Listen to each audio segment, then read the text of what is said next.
Look at them, they're really blowing around there.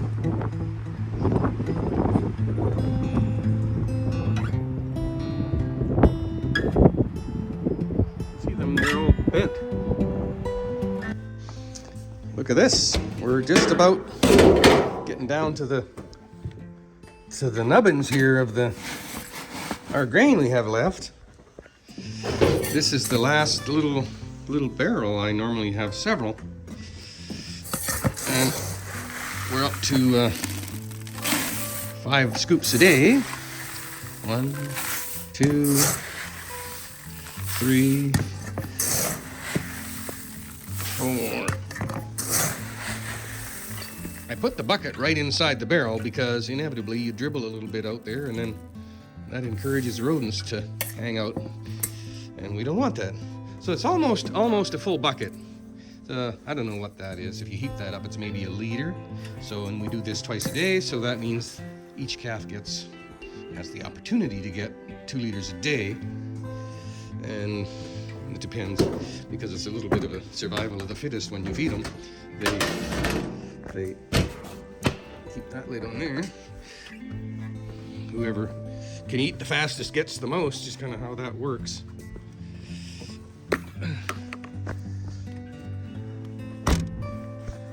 So what we're gonna do once we're out of grain is, in the little cow trailer there, take it, I hook it to the pickup truck, and I go to town and they put a mini bag on a pallet, and they just slide it in the back, and then I back this trailer right over here to where we feed them their grain, and then I don't have to go back and forth.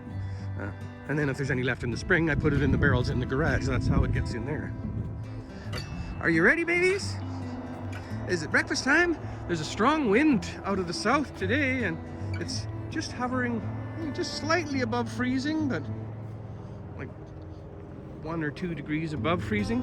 It's not quite melting yet, but the snow is, when it gets like that, that's perfect for making snowballs if you got any sisters you want to throw them at. And they've eaten all the molasses. See, don't step in the bucket now. There's just a little tiny bit in the corner, but they keep licking, and so I leave it in there until they clean it right up. Somebody's already stepped in the bottom because I see, get out of the way, because I see, oh, maybe you can't see. He wants them oats, and he wants them now. There's a little crack in it right now, so somebody's cracked the bottom of that bucket, so that's kind of too bad. All right, we'll go put you on the post, and we'll give them this grain. They're acting a little rambunctious, so it might be a difficult task. Here we go. Oops. He's putting his head right out through there. There we go. Okay, here you go, babies. Now don't cause trouble. Wow.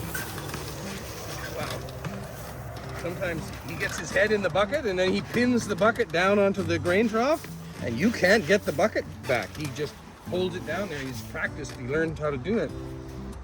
Whoops, I put a little bit too much down one way here. There you go, Bambi. Here.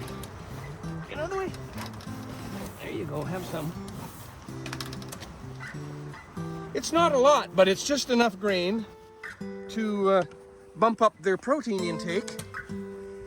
And it's a controversial subject, like the 2 schools of thought. Some people say you shouldn't mix grain and hay together because 2 separate kinds of enzymes in their stomach that dissolve that and digest it. And I don't know if that's the grain feeding feedlots that come up with that idea. But I know if you have calves and you give them all the hay they can eat, that's pretty well how you got to feed cows. You've got to give them all they can eat without leaving a bunch of leftovers.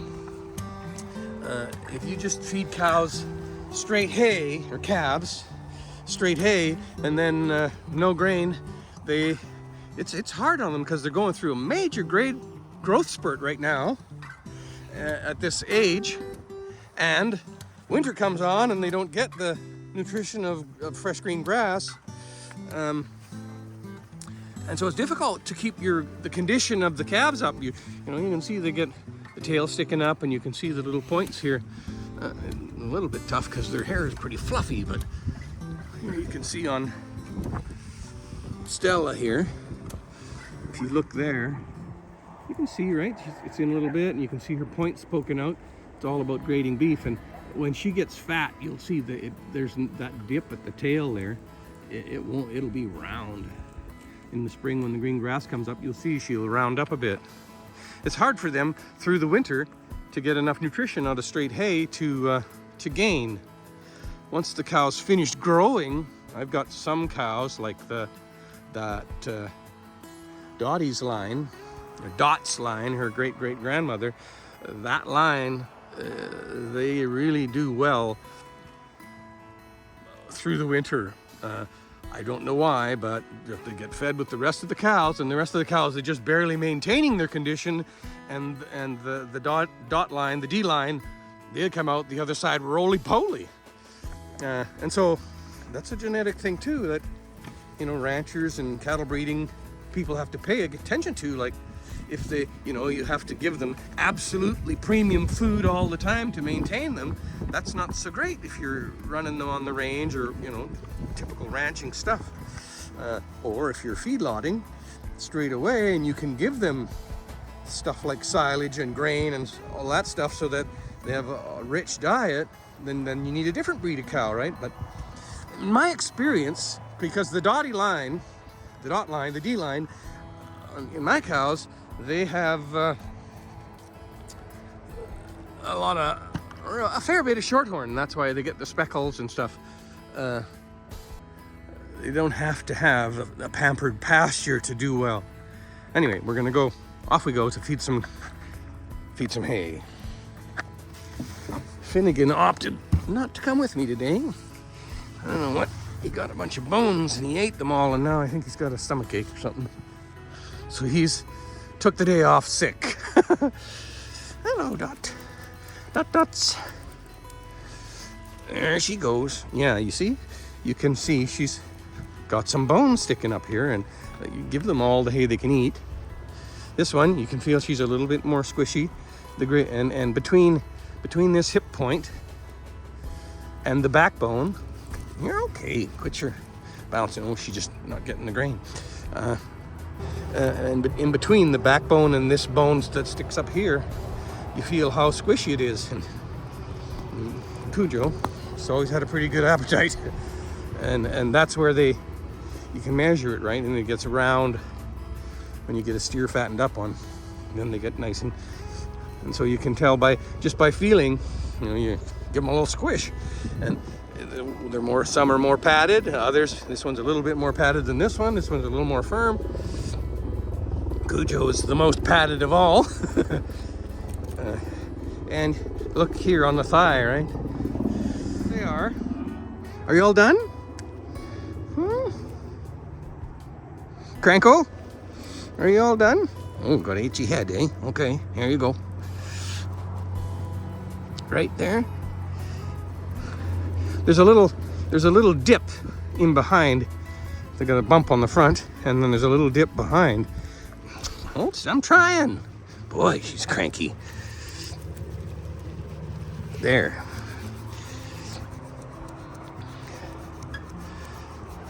You rub them, and their heads bob around when you get the right spot.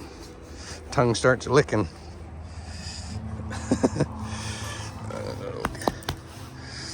You guys eat it all up? Let's have a look. Bambi, you're not interested in being touched. It's okay. And she's a little bit cranky. Sometimes she runs away on me. Cleaning it up. Is it good? Is it gone? Eat it. Get it. That's a girl. Dots and Cujo, they're the last ones. They get it all out of the corners here.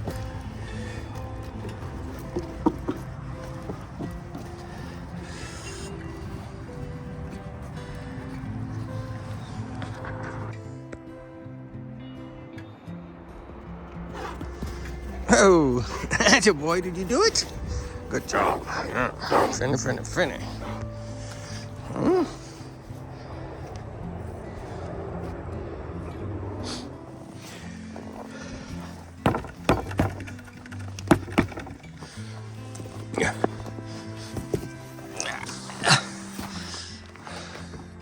grunting and groaning.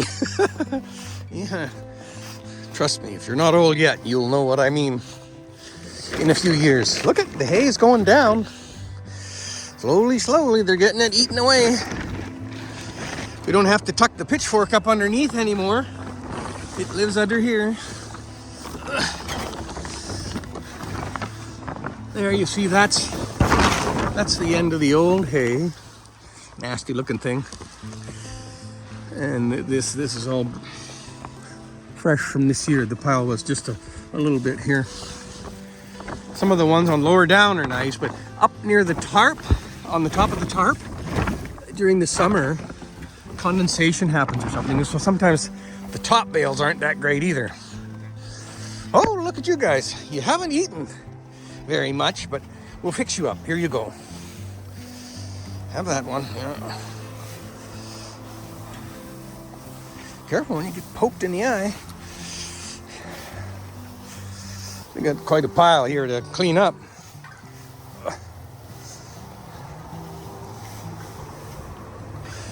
Is it good? You like it? Excellent. Whoops. Forked it out myself. There we go.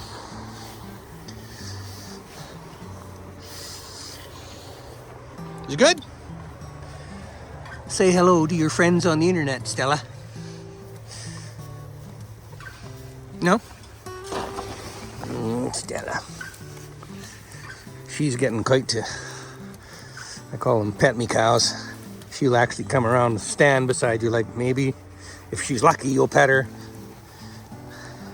Dots, she can take it or leave it, but none of them are afraid anymore. See, don't get your fingers between there. When she does that, you'll wish that didn't happen. Cranko. That's become her new name. She gets called Cranko because, well, you can figure that part out. Kojo, he's a big boy. Oh, and guess what? The back end of him is starting to dry up a bit. Hey, Bambi. Don't be scared. She's so cute. Are you cute? Cuteness overload going on there, Bambi. I have to do something about that. All right, there they go. Oops. Forgot the pitchfork again. It has to go underneath here. And don't poke a hole in the tarp. You get in trouble for that too. It just lives in there, just out of the snow. And we hope that the snow doesn't come and cover this up before we get them used up. Maybe I'll turn these bales in just in case that does happen. Like that. I'll put this bale up here too. They weigh about, everybody's always bragging about their 50-pound bales, like, maybe. It's kind of dark under here. Some of them are 50s, some of them between 40 and 50 pounds, I guess. Closer to 40 most of the time, if the truth be known. So these ones are a little bit nicer because, believe it or not, they are closer to the bottom, and so they didn't get damp. That one looks horrendous. Anyway, there you go. That's the haying, and hopefully we get these ones fed out before. Oh, look at it. See the nice, fine stuff like that? Let's try it. A little experiment. What are you doing over here, mister? You get back where you belong. Is that good? Want it? See? Easy chewing. If it's not too coarse, they love that. Cujo's not sold on this hay. It's unfortunate, but that's too bad. You gotta eat it. That's what you got molasses for, to help you with that. Okay, pitchfork's away. The tarp's all happy. Let's get out of here. It's cold.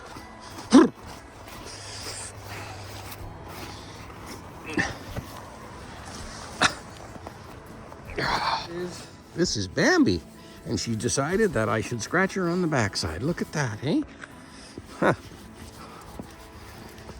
Now she's itchy. She's decided, oh, maybe I'll take that. And so this is a major breakthrough. Make sure that it really counts too. You gotta scratch down here. Sometimes you scratch them so good and they'll actually lift up their leg to let you really get it. Oh, look at that. See? She's saying, oh, good girl. See, we're gonna get there. It's just a slow process. Look at her. She got her little leg lifted up. She's really relaxing a bit.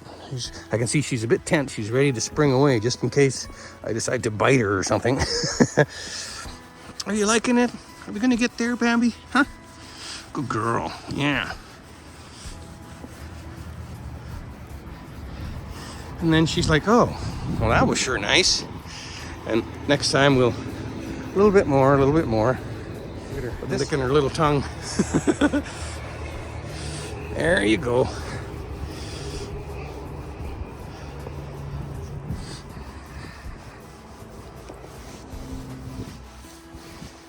We got there, didn't we? See? Wow, that took a long time.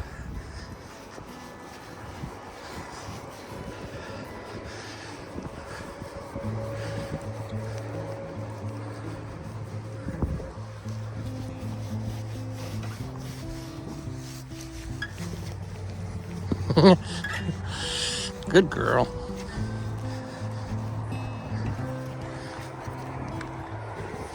Cujo, you had to come and interrupt us, eh? We were getting along just fine without your help. There she is. Bambi's breakthrough. Maybe we'll call this video that. I was running out of footage. This is working. Let's see if she'll... And then the thing is, if you go too, you gotta keep yourself out of their line of sight, and then they don't get so scared. Hide behind the cow and scratch her, basically.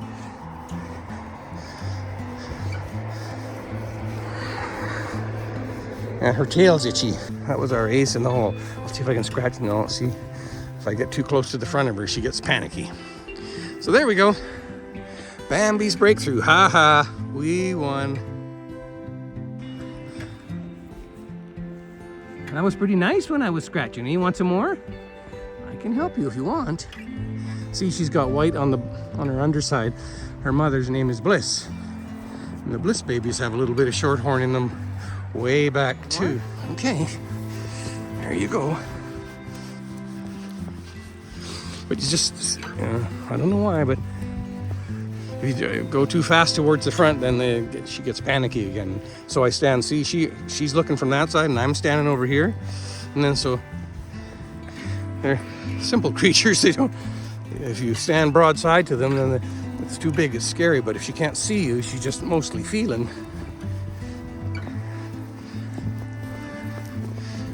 Yep. Too scary? Here.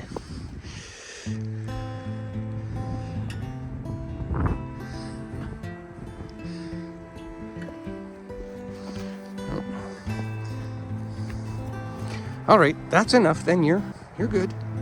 See? Ha! Uh-huh. Gotcha. Okay, let's go back. So wherever you are, have a happy day, and I'll see you next time.